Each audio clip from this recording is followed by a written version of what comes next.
Dari Irak kita langsung ke Hyogo, Jepang. Siapa nih yang suka makan sambil foto-foto di kafe yang instagramable? Pastinya ya. Nah, bagi Anda yang penggemar Hello Kitty dan ingin berlibur ke Jepang, langsung deh coba mampir ke restoran berkonsep Hello Kitty ini. Selamat datang di Pulau Awaji. Pulau ini bagai surganya penggemar Hello Kitty. Yap, di resto Hello Kitty Smile. Soalnya semuanya serba kucing imut yang sudah eksis sejak 1974. Masuk ke dalam, Hello Kitty dan kekasihnya, Dear Daniel, menyambut pengunjung dari atas mobil bernuansa Hello Kitty.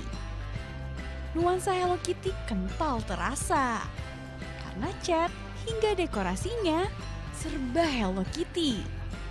Makanan serba Hello Kitty pun menambah seru pengalaman wisata kamu. Belum puas? Tenang, penggila Hello Kitty bisa ikut tur serba kucing berpita ini bersama Pasona Group. Berkolaborasi dengan West Japan Railway dan kereta peluru Hello Kitty, pengunjung bisa kunjungi sejumlah area wisata, resto, hingga penginapan bernuansa Hello Kitty. 台湾からエバー航空でハローキティの飛行機が飛んでいます。で、ハローキティのレストランでお食事をハローキティスマイルで召し上がっていただき、そのままグランシャリオに行ってハローキティルームに泊まるという。 Sekitar 10% pengunjung datang ke sini dari luar negeri.